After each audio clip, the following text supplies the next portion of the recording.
Is there one funny story over all the years of things you've had to, because I know the hotel's attitude is the answer is yes, what's the question? So. Yes.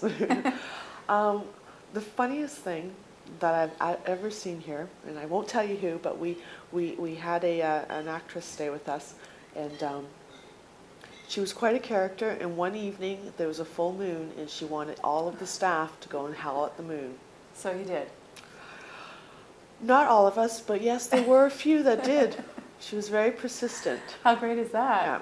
Now, where were the cameras and the recordings when we... And so that's been interesting. So were you one of the howlers? No, I was not.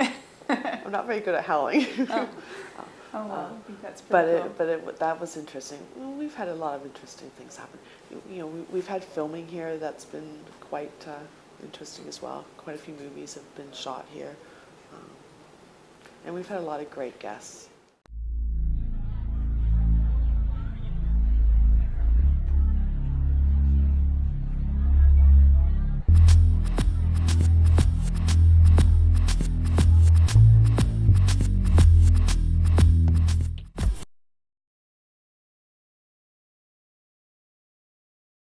I'm Janet Stanley, and I'm sitting here with George Friedman, the owner of the Windsor Arms Hotel. And we'd like to talk a little bit about the hotel and your personal vision. It's an exquisite hotel, so congratulations. It's quite an achievement. This is a really beautiful room we're in, and I understand that you designed it yourself, so that's really... It's one of my pet projects. A pet project, imagine. I enjoy extending the feel of the hotel through the decor as well. So. Right. Nobody knows this building better than I, so. Right. And you were telling me a little bit about the photography on the walls as a personal friend. Yes, one of the nice things about being here is that we're able to react as opposed to have to plan. And so this room was redone about 2 years ago, and then during the last film festival in 2008, we were fortunate enough to have a guest by the name of Ron Galella.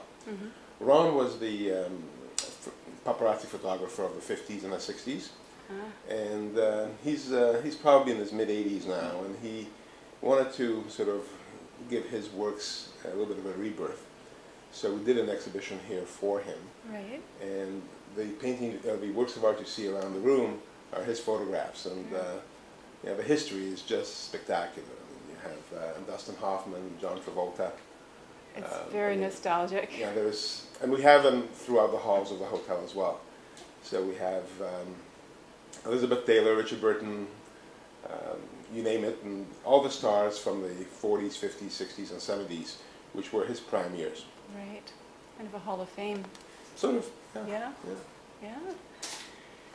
So maybe we can sort of go back to the beginning. So it was about 15 years ago that you were in the, buying the hotel. Can you talk a little bit about what life was like for you at that time? I mean, this was in the mid-90s. There wasn't a single crane in Toronto. Everybody was pretty much in the doom and gloom, pretty much like they are today. Except that in the mid-90s, there wasn't the demand of the 2-3 years earlier that we had this time around. So this property was for sale. It was boarded up. It got boarded up in the early 90s, and it stayed that way for several years. And then it went up for sale, and nobody wanted to buy it. And this was a place where I, during the 80s, would start off my business morning. And I would have breakfast here 3 or 4 days a week. And the 80s were before the day of the internet became really popular, so the one-on-one meetings were still very much a way of doing business. So breakfast was fabulous because it was always a short opportunity to meet with someone. Everybody had a busy day planned, so it didn't have to be a 4-hour meeting. It could be a half-an-hour meeting. Right. And this is where I started out every morning. And so when it came out for sale, I sort of toyed with the notion of buying it. But the economy was horrible, and nobody really knew what to do with it, including myself. But I just had this passion for the property and the location of it, and I just thought that I'm going to take a real sophisticated approach to real estate investing, and that is, if the location is tremendous, at some point it will work. So without any real plans or without any real thought formulated, I bought the property in 1995. Took about a year to figure out what to do with it. Yeah. Traveled around the world to try and get some ideas. And then the thought came to me that, you know, the hotel was so important to the culture of Toronto. Mm-hmm. It was the only luxury hotel in the city. It was the only boutique hotel in the city. It was the only hotel that was frequented by celebrities in the city. So I said to myself, how can I not bring it back? Right. And at the same time, the costs of recreating the hotel are substantial. And Toronto hotel rates are probably lower than most other cities. Yeah. So from an economic perspective, you needed to do more than just a hotel. Mm-hmm. So the idea came to combine condominium residences with the hotel. Mm-hmm. And at that point, it had never been done in Canada. There were a couple properties in New York. There was one in Palm Beach that had that sort of a concept going, but it had not been done in Canada. So, liking a challenge, I moved forward on that basis. And for the first 6 months or 9 months, people thought I was out of my mind, that no one would want to live on top of a hotel, that no one would want to live on Bloor Street or off Bloor Street. But eventually people bought into the idea, and there were a couple of amazing people that originally bought with us here that really helped support it. And slowly the idea caught on, and people understood that, wow, I could be in my own space, be in my own apartment, and at 4 o'clock in the morning, if I feel like having a hamburger, I can just call downstairs and they'll deliver a hamburger. To the apartments To as the well? apartments, absolutely. Wow. So it was a lifestyle where you have your own surroundings, Yeah. your own space, you own it, but the kitchen is a phone call away. Wow. In fact, one of our favorite slogans at the time was that the only kitchen appliance that the residents would need is a room service telephone. Because Sounds brilliant to me. everything is literally a phone call away. Yeah. And the beauty of it was that they weren't committed to doing it. So they didn't have to buy into the indulgent lifestyle of a hotel guest. Mm-hmm. You know, you could certainly order a hamburger on Tuesday and not order another one for a month. Mm-hmm. And the same thing with a spa, and the same thing with, you know, if it's middle of winter and you don't feel like sitting at home in your apartment and you want to just come down and see some people and have a drink at the bar or have a tea in the tea room, all those things are very convenient because Mm-hmm. they're literally an elevator right away. And then obviously there is a spa as well, which, you know, it allows you to come down in your robe, just like a hotel guest does. Oh, really? From the So condo? it's absolutely. So it's a much nicer way of living.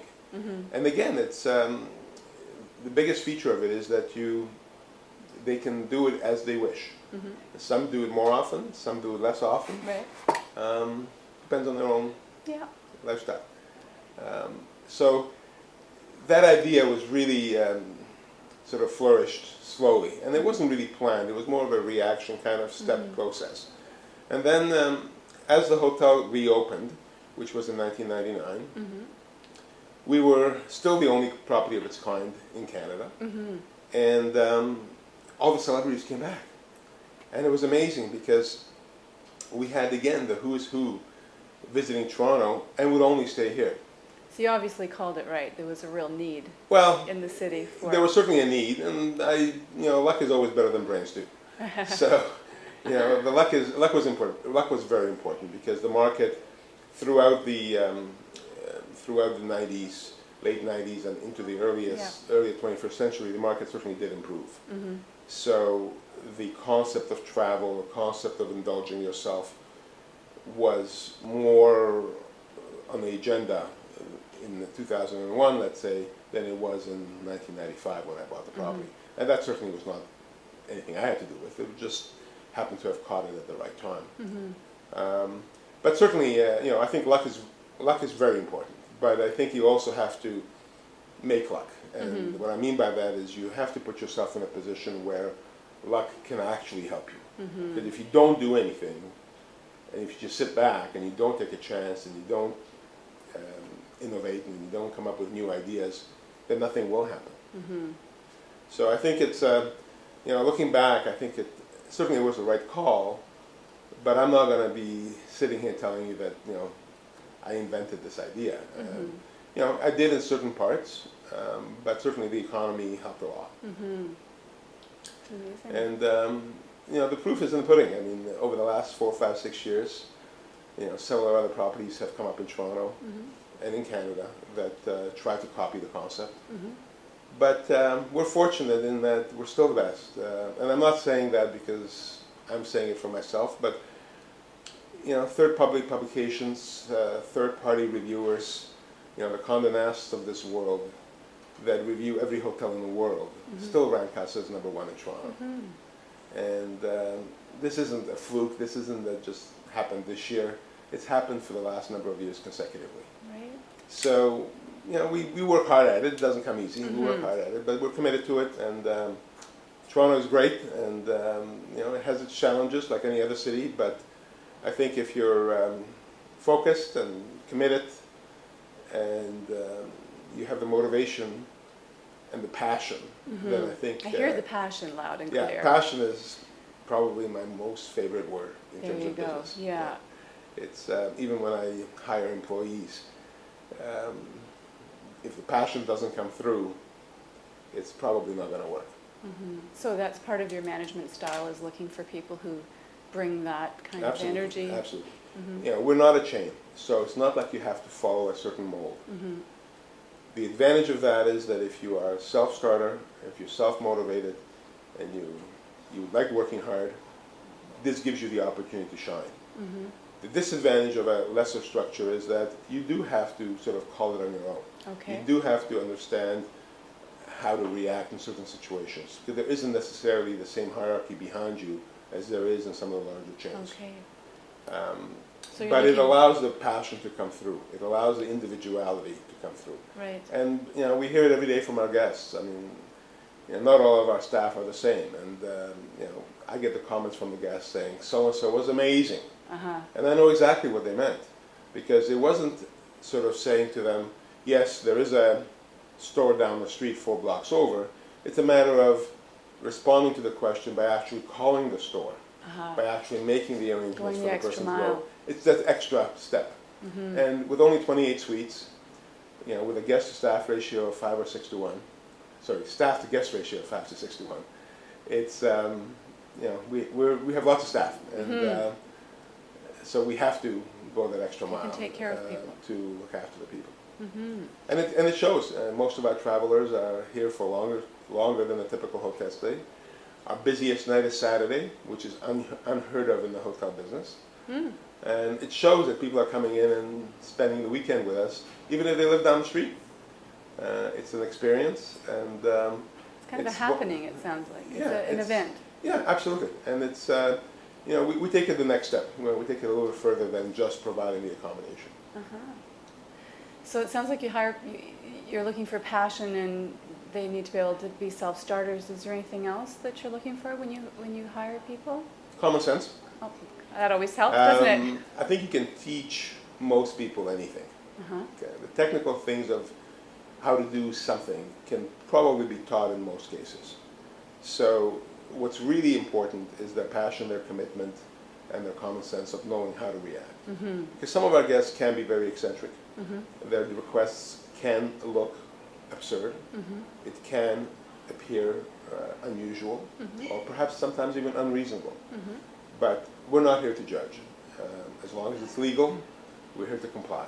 And if a guest wants a Kit Kat bar at 4 o'clock in the morning, and we have an O. Henry bar, an O. Henry bar won't do. We'll go out. We're in Toronto. We're not in the middle of a desert. We're in Toronto. We can get anything. And that's what the guest wants. That's what the guest should get. And how much do you have to get involved? Do you ever have to step in, or do staff have to turn to you much? It's an interesting kind of a structure that we have here. Each department has a manager that's perfectly able and capable of running their department. However, we do have weekly meetings which I chair, which allow us all to share the thoughts and share the experiences and share what's happening in the next week. And I certainly have a very strong input in that. Also, because of the eccentric level of many of our guests, their requests are sometimes such that they're really one-offs. Sometimes they're significant, and sometimes, consultation is required. So I do get involved. You know, I'm not here every day, but my cell phone is on 24/7. So Neat. So this all sounds like it feels pretty good to be yeah, here it is. today. It is. I mean, it has its own challenges, like any other business. Yeah. But I think it's an exciting place to be. Most of the time, it's a happy place to be because people are on vacation or they're traveling on business, which hopefully is positive. Yeah. So we're in an environment that most of the time should be a positive one. But certainly, it's very much what you make it. You know, we try and be the very best that we can. You know, for example, you know, on our menus and our wine lists, you know, we opened the hotel 10 years ago without a single bottle of wine. For the last few years, we've been awarded the Award of Excellence by One Spectator. Our wine cellar consists of 11 or 12,000 bottles. There is over 1,000 labels. Wow. You know, it didn't happen overnight, but we No. worked at it. The same thing happens to our tea service. You know, our tea service is renowned in the city.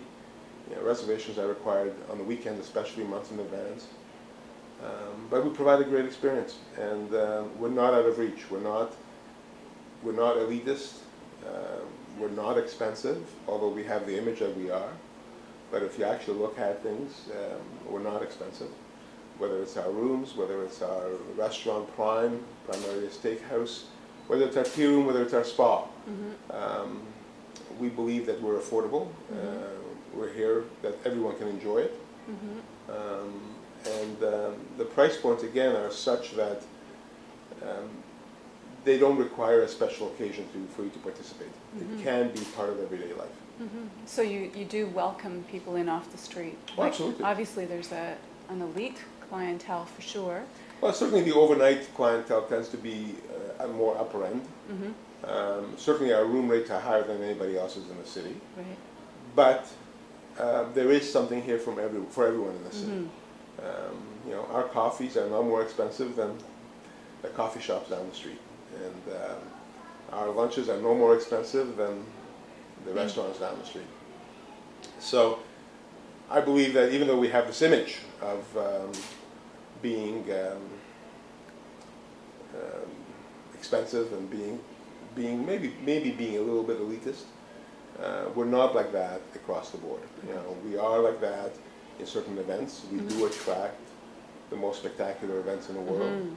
You know, we've had live performances by Andrea Bocelli, by Elton John, by Robin Williams. So when you have those kinds of things, people automatically assume that you are up on top. And in some respect, we are. But at the same time, we understand where we came from, and I think we're reasonably humble about it. And as a result, we make sure that we're here for everyone. It's good to know.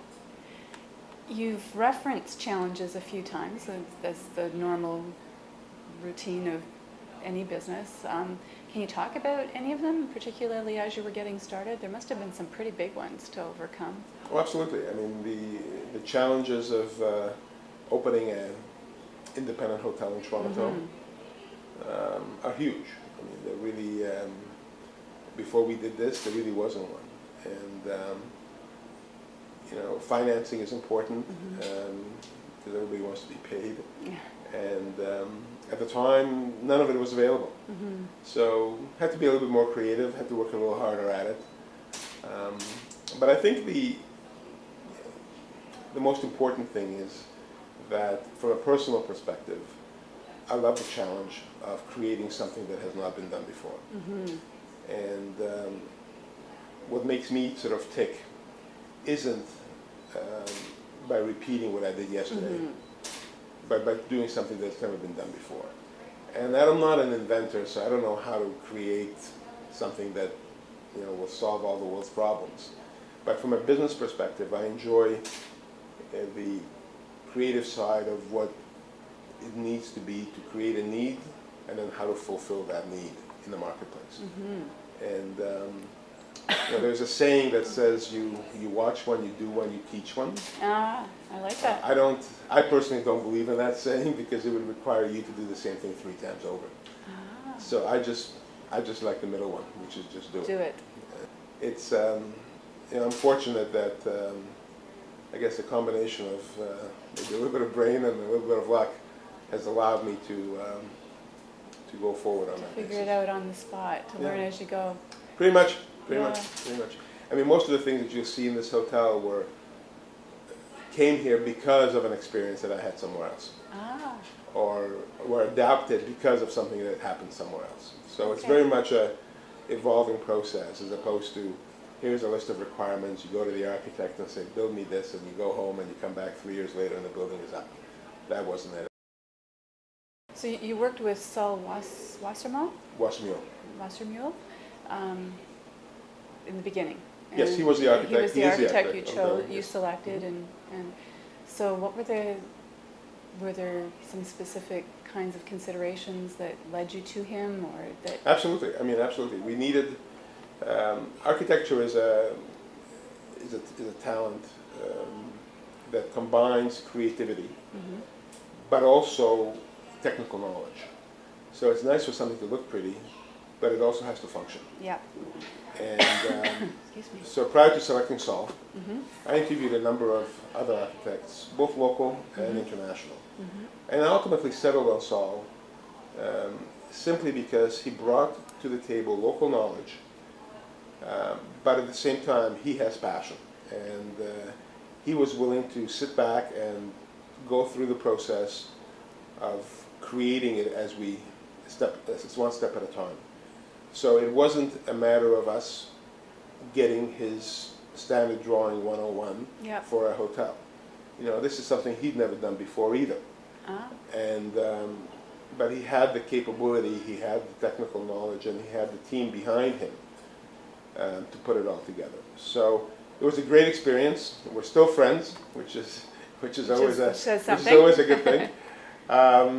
In fact, I'm in the midst of negotiating with him on another project that we're involved in. So it's a nice, he brought a lot to the table. Certainly from a technical side, making sure the building functions, making sure the building can be built at a reasonable number. And from a design perspective, he also was able to assist in the transition of a historical building with the modern conveniences. Because the building is historical, the outside of this facade has the exact same number of bricks that it did when it was built in 1927 originally.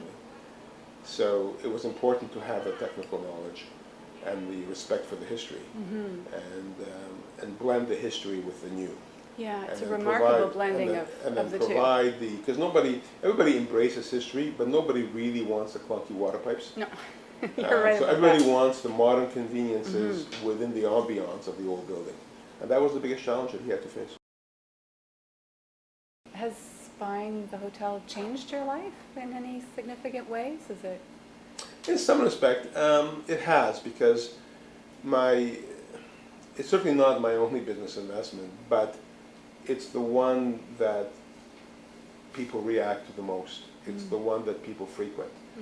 My primary business is real estate development, but when you walk up to a building, you don't know, you don't care who owns it, who built it. I mean, you're there to see someone. In a hotel setting, that's very different. So as a result, being the owner here and being the developer of this project has forced me to be more upfront. Certainly there's more recognition than there was before. It's not necessarily something that I wanted, but it was something that was impossible to avoid, because the thoughts that went into creating this were mine. Right. So how do you then hide? Right. Yeah. So as a result, certainly it has raised the public profile, if I can use that terminology, much more so than my first 20 years of being in business. And I'm only 21. I knew that. So you're a pretty visible part of the community as the owner of the Windsor Arms. Are you involved in the community in other ways? Yeah, very much so. I think what had happened is that once I was sort of more exposed in the community, I felt that it was my role, duty, and something I wanted to do to sort of give back and be more active and be a bigger part of it. So I'm involved in lots of charity causes, some on a more permanent level, like on the Board of Governors in Mount Sinai Hospital. I'm on the Board of Directors of Healthy Kids International, just to name two of the health charities. But more important than that, or in addition to that, we will do anywhere from 10 to 15 events a year, some here, some elsewhere, that the primary cause is some sort of a charity. And we work hard at that, and we want to make sure that the charity gets a great package. They raise lots of money, and you know, we've hosted events with Bill Clinton and Shimon Peres that raised over $1 million for a charity. That must feel good. It's an incredible opportunity, and you know, I was with no notice, I was handed the obligation or the opportunity to handle the question and answer period with Bill Clinton and Shimon Peres, with no notice. And for a split second, I said, "What am I doing? I've never done this before." But I loved it. It was amazing, and it was an amazing opportunity to ask the questions you wanted to ask, to have the audience ask the questions that they wanted to ask, and to hear, you know, two well-known world leaders respond. And it all happened within the little Windsor Arms. It did, eh? So it was quite special. And those things are almost a daily affair here. I mean, we do so many of those kind of events. Recently, we participated in an event where 600 women came, and the cause was women helping women. So it wasn't a pure charity where it was, you know, here's some money and go and help yourself. It was more a question of women helping other women start their own business, educate themselves, enhance their business careers.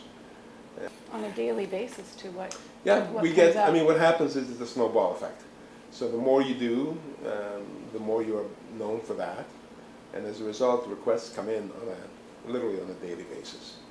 And as a result, we are fortunate that we can do it. And we're not so stuck up that we turn them down. So if it's at all possible, we'll do it. Yeah.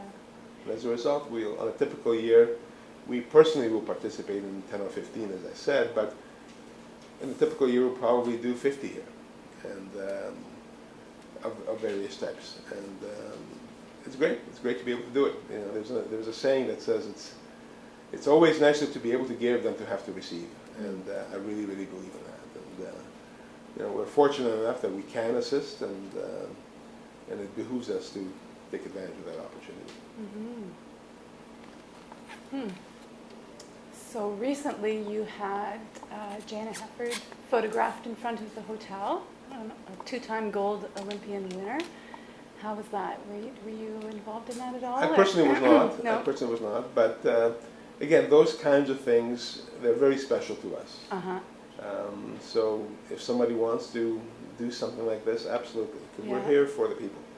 So as much as it's privately owned, at the same time, its success is really dependent upon the embracing that it received from the community.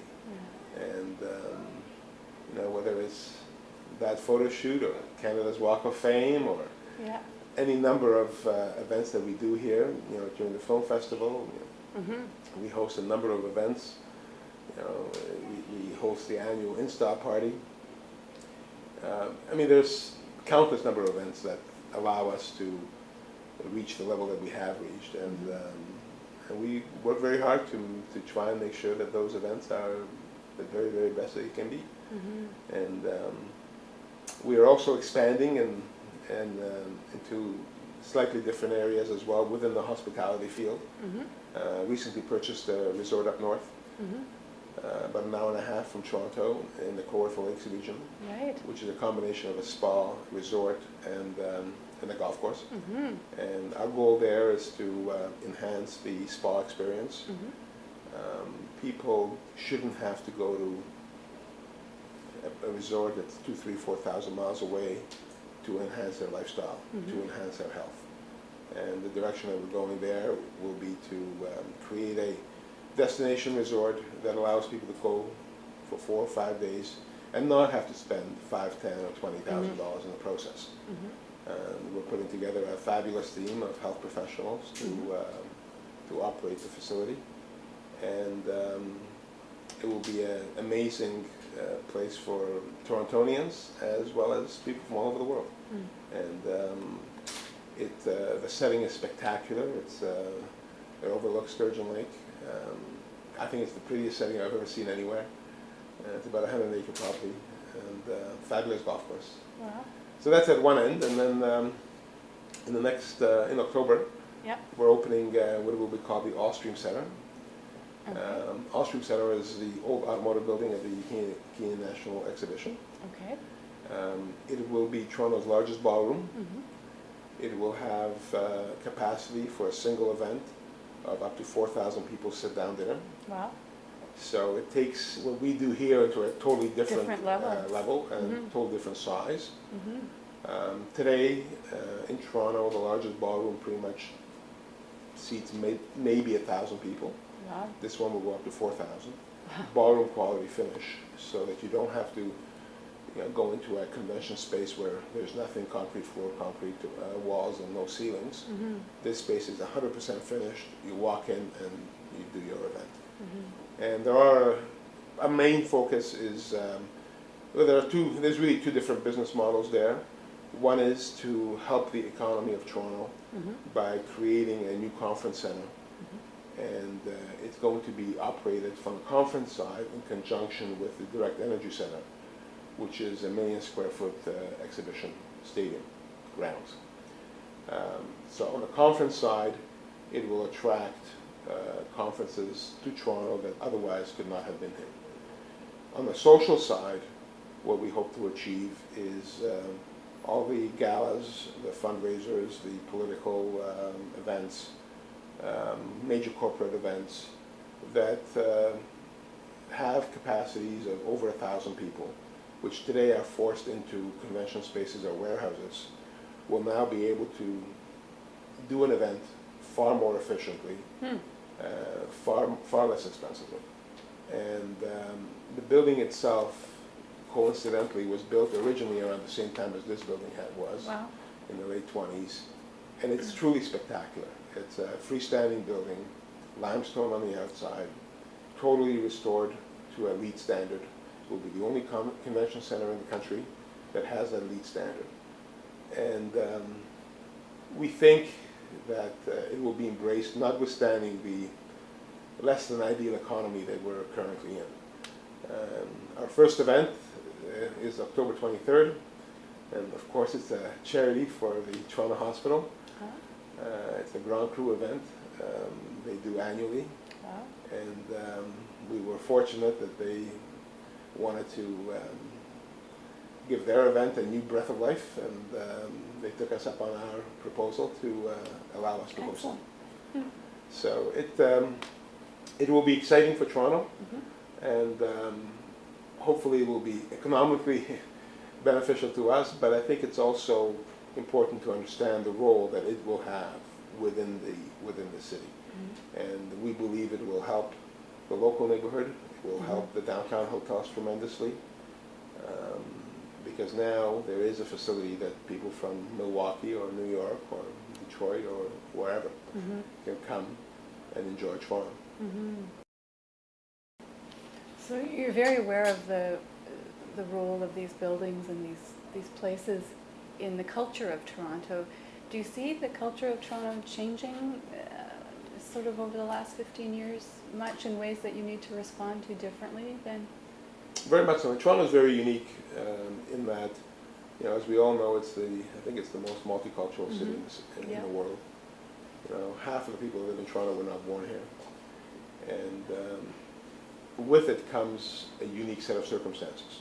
So absolutely, the city changes all the time. In fact, if you stepped away from the city for 4 or 5 years and tried to come back, there would be parts of it that you wouldn't recognize. Wouldn't understand. And so it's different than many other large cities that tend to grow, but grow in a more consistent way. Toronto, because of the amount of immigration that comes into the city and the varied mix that those people bring to the city, their own views, their own ideas.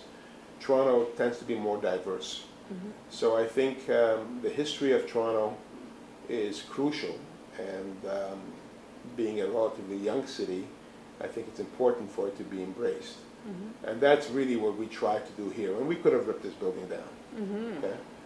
We chose not to. We chose to go through the painstaking chores of trying to find bricks or have the bricks made to match the bricks that were here 80 years ago. I think it's important to have to embrace history, but at the same time, I think it's just as important to react and understand the current needs of the city. And I think it's almost like, excuse the cliche, but the best of both worlds. Because I think it's easy to create a building in an office that has no context within which it will sit.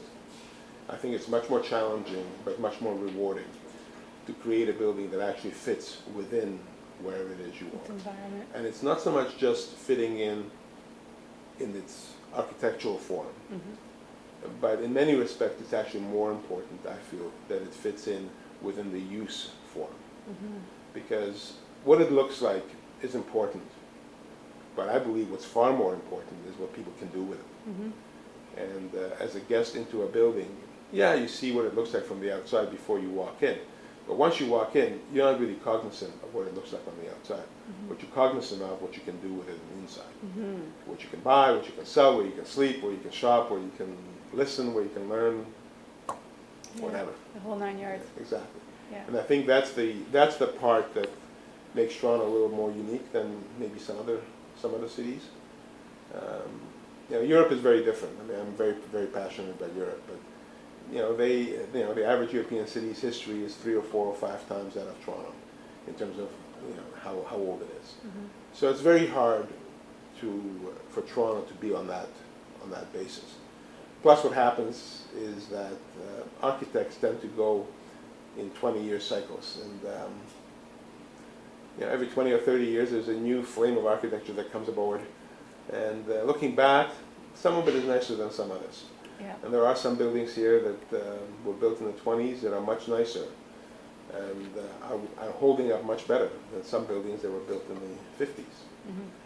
So as a result, it's important for the municipality to do its role and control what gets built, how it gets built, where it gets built. Because I think ultimately it all makes up the fabric of the city. You know how it's got such a flavor and such a strong presence. Do you think of it in that terms at all, or what gives it its... Absolutely. I mean, I don't, it doesn't sound terrible, but I don't necessarily come to work because I have to come to work. Right. I'm lucky that I actually enjoy what I do. And as a result, my own personality and my own things do translate into whatever it is one does. Whether you're a bookkeeper, whether you are a construction worker, whether you own a hotel. I think if what you do is part of you, is part of your passion, then it will translate into it. We spend more awake time. The average person, certainly me, the average person spends more awake time at work than they do doing anything else. Right. Now, in my case, it's even beyond that because I spend an awful lot of time at work. But so it's important to like what you do because if you don't, then half your day you're miserable. So I feel very sorry for people that have jobs that they actually hate, that they hate to go to, because not only will they not do a great job at it, they spend half their awake time miserable. Miserable. So as a result, it's important that one likes what one does, and sometimes you get luckier than others. But certainly, this building is very much an extension of me. The eccentricity in times of it can be blamed to me, but at the same time, what's important is that we stay with a motto, which is we're here to serve, and our guest is our boss, and it's a competitive world. We know that we're not alone in it, and we have to do what we have to do. And I guess the rule of thumb, and I have 3 children, and the one thing that I always talk to them about as well, and as kids grow up, they face challenges, and really they're no different than challenges that we face at work every day. I mean, there's obviously the technical things are different, but the substantive issues are not.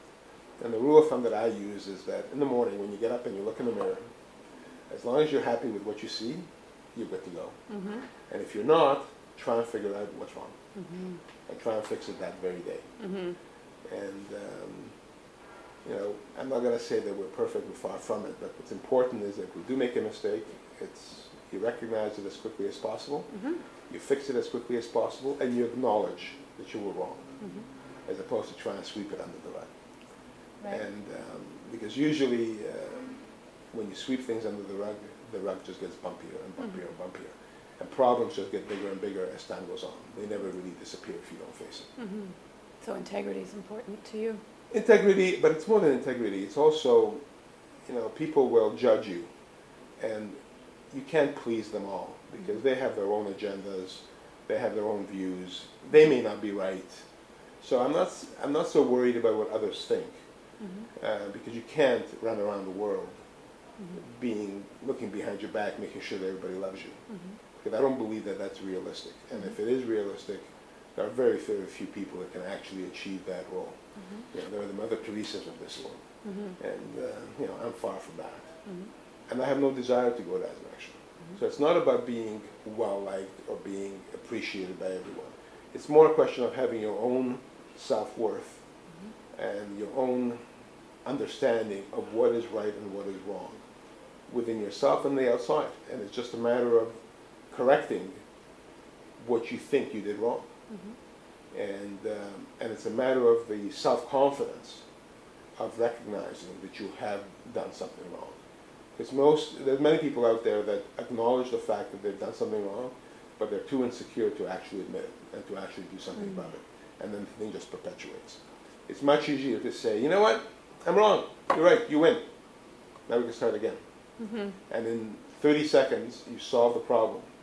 If you keep defending your position, knowing that you're wrong, all that happens is it just gets worse and worse and worse and festers and just grows.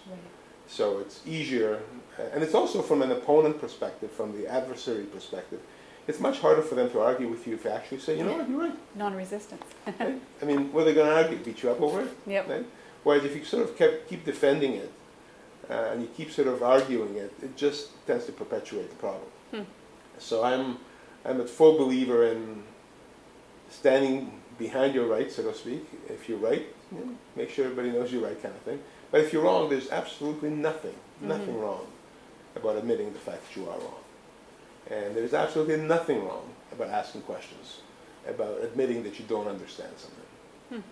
There's absolutely nothing wrong with that, regardless what position you're in. In fact, even when I'm in a sort of adversarial position, negotiating something with someone or whatever, I have no issue at all of actually saying to them, I don't understand this, explain this to me. And certainly with the technology especially, I was born too early to understand the IT world well. And my 5-year-old or 8-year-old, he's not 8 years old anymore, but when he was 8, he understood the technology better than I did. But what's important is to acknowledge what you know and acknowledge what you don't. And if you have common sense, either you can learn it all, or you can figure it out at all. You can hire the right individuals to help you. And that's why even with staff, they always say, can I ask you a question? I go, maybe a dumb question. And I really believe that the only dumb question that exists is the one that isn't asked. So I keep hearing that passion and that wisdom coming through. So what inspires you? Who do you look to for? You're inspired by a lot of different things, I think. But yeah, absolutely. I'm inspired by the successes of others. I'm inspired by seeing my 3 kids do things that a few years ago I thought I would have to do for them. Ah. So that's really beyond inspiring. In fact, now they're all in their late teens, early 20s, and Did they come to work with you at all? No, they're off in their own thing. They're all in school and what have you. Yeah. But what's amazing about it is seeing them do something that I could not do if I tried. Huh. Yeah, and it's amazing because it's nice to see your 20-year-old accomplish something that you know yourself that you couldn't do. Hmm. So to me, that's probably one of the most inspiring things I've ever experienced. Mm-hmm. And I think it's also important to understand the relationship of family. Mm-hmm. I think it's nice to be able to share the joys and as well share the sorrows Mm-hmm. with someone that's close to you. Mm-hmm. So unfortunately, I don't have a large family, but I'm fortunate enough to have. My mother is very much an integral part of it. My kids are very much an integral part of it. And I have some relatives as well, which are, we're relatives, but we're also very, very good friends. So as a result, it's very nice to be able to sort of drop your guard and speak from your soul. Mm-hmm. Do you have a favorite sport that you follow, or do you follow Absolutely, the Olympics? absolutely. Yeah? Well, I wish we had at the Olympics. We could have had the Chinese ones here, but that would have been amazing for the city.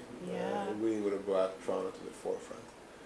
But I guess single sport, hockey by far. Hockey. Ah, what about women's hockey? Hockey. Hockey. It's partially because of my kids. I have two boys, and Yeah. they're both into Into hockey? Into Ah, hockey. that'll do it. So that will do it for Did sure. you play yourself? No. No. No, I never This is played, one of the so. things that they do that, Yeah. yeah. Especially my older one, he played right through his childhood years. Oh, wow. So hockey. You're a hockey dad. Hockey is important. I was actually born in Czechoslovakia. Mm-hmm. So hockey and soccer are the two sports Are they? that Okay. are sort of the bread and butter, like pretty much like hockey is here Mm-hmm. in Canada. Oh, And I didn't know that. so hockey is probably the single sport that, from a spectator's perspective, I will watch. From a participant's, probably the only sport I really played in any consistent way is tennis. Uh-huh. But it doesn't have the same. Tennis is an amazing sport because it really shows off the individuality. Hockey is an amazing sport because it really shows off the group team spirit. Mm-hmm. And they're very, very different. And from a spectator's perspective, the crowd, the emotions, on those crucial games in hockey are, to me, they're better than anything else. Wow, that's interesting. So you mentioned your sons, and you have a daughter as well. So, young woman coming into the world, how do you feel? What do you think things are like for women today? Well, I think it's interesting. I never quite thought of it that way. I think we're pretty much gender neutral. In fact, I think in some respects women have the advantage because they tend to mature faster than men, certainly at the childhood level, and they sometimes have, from an educational perspective, in the earlier years, they'll care more about it than the boys will. Certainly, when my daughter is involved, she's out of this world. You know, she's very bright, incredibly creative, but not as, but in a pure business sense. You know, I think maybe my boys are more, are colder about it, are more blunt about it. So depending on the job, I think in some fields she could do much better than the boys, and in some field the boys could do much better than her. So that's why I say gender neutral, and I don't mean it to say it doesn't matter. What I mean it to really mean is that in some fields just are more naturally suited for the qualities that an average woman has versus an average man. But at the end of the day, I think there is just as many of one as there is of the other. So I think coming into the world, whether you are a woman or a man, today I don't really see it. Not in Canada anyway. Maybe in some of the third world countries it's different. But I don't see it as an issue. Or if you had to pick which one would you prefer to be kind of thing. Yeah. I'm not sure I Not can an ever answer issue. that question. Do you have a favorite room in the hotel? Favorite room in the hotel? Well, not really, because a room is very much a factor of what happens within that room. Right. So, I mean, the tea room is spectacular. Is that But- fairly new? Like, it wasn't there at the very beginning, was No, it? it was. The tea room was always there, Yeah. okay. Tea has been a part of our history for a very From long the time. beginning. But again, the tea room can only hold, 20, 30, 40 people. So it's fabulous because we'll often see, 3 or 4 generations of families coming together for tea. It's a very nice traditional thing to do. It's very pretty. It's very festive. Our courtyard, with its 40-foot ceilings, when you see Bocelli sing there, I mean, those walls shake. I mean, they're amazing. The sound acoustics are amazing. Elton John got engaged in that room. So the things that room as a result means to me, it's hard to describe. But it's not so much about just the space. It's about what happens in in the that space. right? Yes, I hear you. So the room itself is spectacular. It's limestone walls, 40-foot ceilings, and it's a great room, and I love that room. But what really makes that room that much more special is what happens in it. Yeah, makes sense. So it really depends on, I think we have some amazing spaces here that are all well suited for different things. I mean, we have suites that have fireplaces in the bathroom. And, if you want to have a bath, you put the fireplace on, it's amazing. Now, it's appropriate for the right circumstances. Right. So it's very much, I think the space is very much dependent upon what it allows you to do.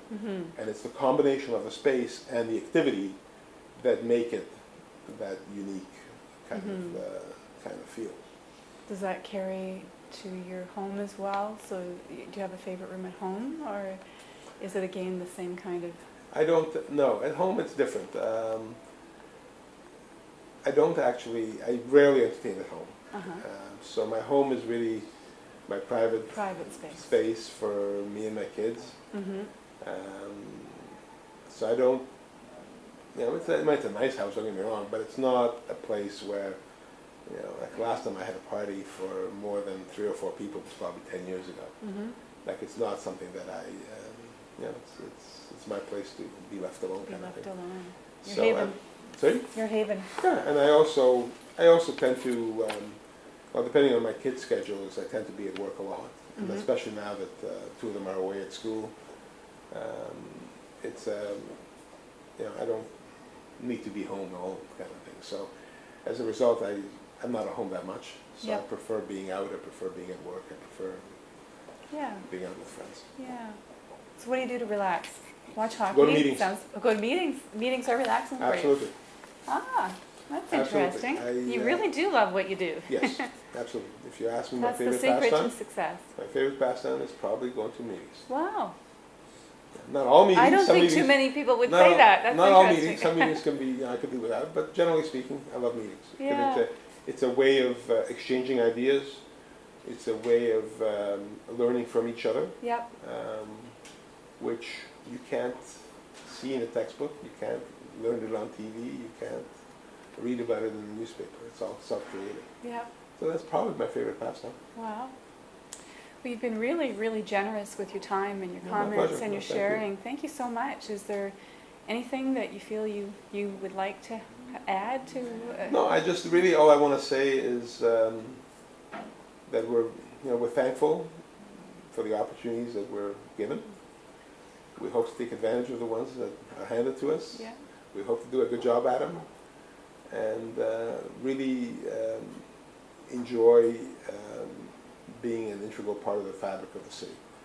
And that's really is very much behind the reasons for the other expansions that we talked about. Is to fill the voids that the city has.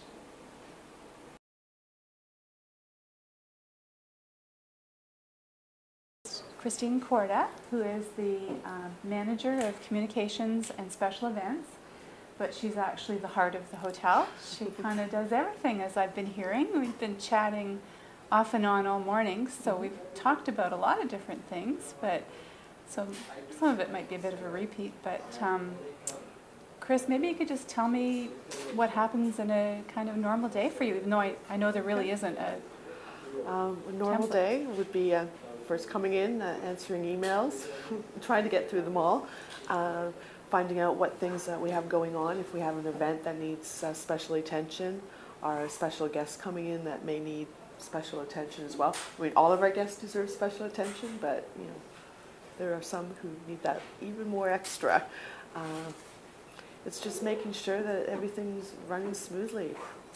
So you mentioned the full service. I think you have something like called a 24-hour butler. Is that right? Can Yes, you tell we me do. about that? Yes. That sounds pretty cool.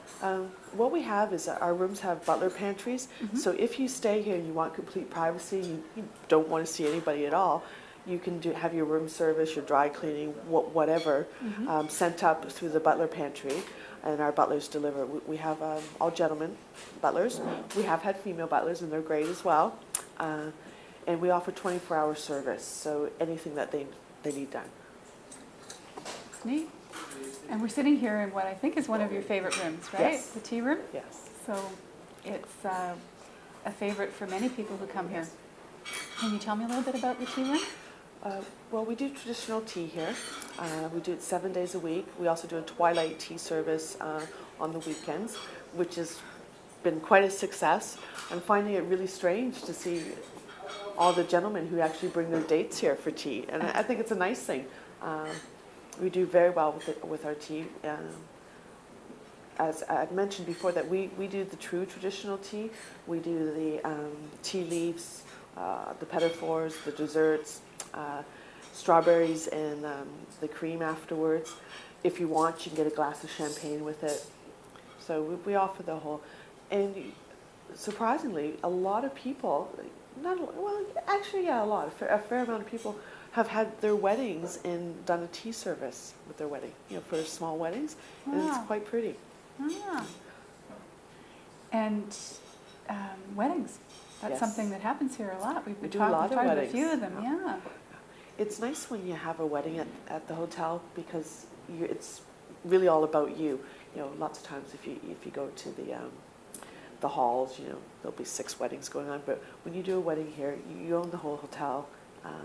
The decor is quite nice, so you don't have to necessarily go overboard on the decor. Spending money on the decor. You just spend it on entertaining your guests. Neat. Neat. So one of the things that the hotel is really well known for is attracting celebrities, and Yes. you've seen your share, Yes, I have. gather. So any favorites or any highlights you'd like to share with? Yeah, readers? some of my favorite people who've stayed here and they're absolutely wonderful is Billy Crystal, Robin Williams, Elton John was wonderful. And I heard you heard him sing. I did. I heard him sing here. He had an event here where he sang, and it was quite beautiful. I actually cried. Wow. And we've done our own events where we've brought in acts. We've had Andre Botticelli sing here. Mm-hmm. The Courtyard Cafe has great acoustics, and I did not get to see him. I'm sorry I missed out on that one, but I heard from everybody that his voice was just amazing in the room. We've had Tragically Hip sing here, Il Divo, when they first came back to Canada in the spring. I think it was the spring that they came back for a tour. They sang. The room really lends itself to great acoustics. We've talked a little bit jokingly about it being a family atmosphere Mm-hmm. with both the pros and cons of Absolutely. being with Pros family, and cons on that one. Yeah. Well, you have to work very closely together, I would think. We do. The nice thing is, once again, being a small property, you sort of have to know everything that's going on and be able to work in all the different areas. And everybody lends a hand, which is really nice. And once again, I think that has a lot to do with being a small property and not having to deal with a huge corporate office where they have, this is how things are done, A, B, C, D.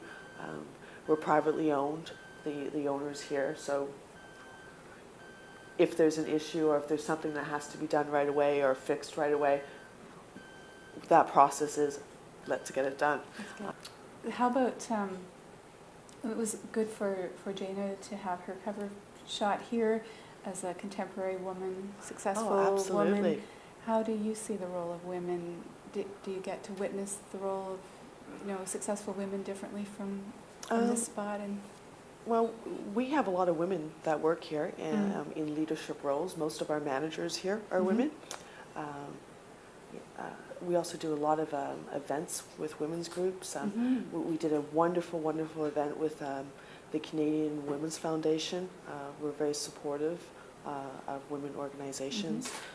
And I think when you look around the hotel, there's masculine touches, but I think we're a feminine hotel. I mean, the tea room, Prime Steakhouse is probably our most masculine room in the hotel, but everything's soft and feminine. And me personally, as a woman, it's great to see Canadian women being recognized more so now. There was a time that Canadian women were just housewives, as anywhere. But I'm finding here that there's a lot of great women. And there's a wonderful woman who we do a lot of events with, who's a strong powerhouse, and it's great sort of to see that. That's great. Yeah. I think George mentioned earlier something about a charity that was Women Helping Women or something like that. Yes, and if I'm correct, and I think I'm correct on this, that's the Canadian Women's Foundation. Oh, that's the one. And they had what they call a sister. The event was Sister Sorority, I believe, and what they were doing is they asked all these women to commit over 5 years a certain amount of money, and then what they're going to do is take one woman at a time, because so many charities, when they're trying to solve an issue like with violence or hunger, that's all they do. And it's great that if you solve the hunger problem, but usually there's other problems as well. Yeah, so that's you're true. not really. So what they're trying to do is take women and take them from the whole stage. So if you need clothing for work, they're going to do that for you. If you need education, they're going to do that. If you're in a violent situation, they're going to get. So it's taking care of the whole package of the women, which I think they're going to have a great success rate with that. That's in my eyes, a better approach. What inspires you? What inspires me? Yeah. Oh, every day it's something new. That's true. great. You're in the right place then. Yeah, no, every day it's something new. The other day, Sony Pictures was very nice to us. They gave us a showing of a movie called Julie Julia. Great movie, by the way. Everyone should go see it.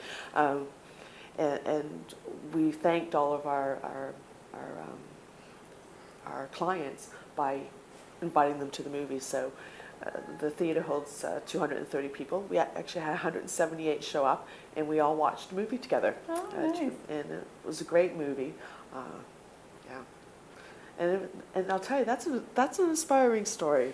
The fact that Julie Childs back in the day, when women weren't allowed to have careers, how she started a career, and became who she became late in life as well. She was well into her mid to late 40s. Wow. And went to school, to a French chef school, where they didn't allow women, but she forced her way in.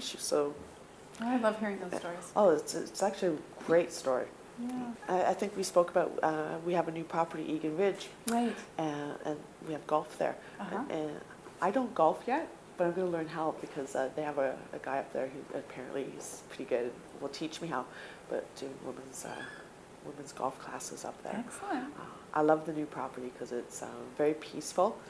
Do I want to live up there for the rest of my life? No, because I like the city, but a peaceful spot to go and visit. So so things are growing all the time. Oh yeah. So I'm very excited about Egan Ridge. I love my hotel here, but it's nice to have another spot as well. What's your favorite part of your job? The favorite part of my job is meeting people. There you I like to meet people. So it's finding out about them and what they're doing. And I especially love when folks come from out of town, because I love my city. And I love telling them about all the wonderful things. Because we have so much here, but we don't promote it. really, like, we promote the big things. We promote the CN Tower. We promote the ROM. But there's so many other great little things that happen in the city. You know, Tarragon Theatre is wonderful. Factory Theatre. Like, we have all these great little restaurants, all these great little clubs and art galleries. Like, if you go down Queen Street, Queen West, it's amazing, the art galleries down there and the talent that's, so, yeah. That's So what I you're like one doing. of the city's best kept secrets. Well, the Windsor Arms is a best kept secret, but yeah, no, that's my favorite part, is actually promoting the city. That's great. Proud Torontonian. That's so great. I love that. I think we're probably just about ready to close, and you've been really generous and passionate and easy to talk to. Thanks a lot. Is there anything that you really want to say before we close? Or No, just that this has been a great experience, and thank you. This has been wonderful. fun for me, that's for sure. Good. And really enjoyed meeting you. Thanks, Very nice Chris. to meet you as well. Thanks a Thank lot. you. Actually, the major interview happened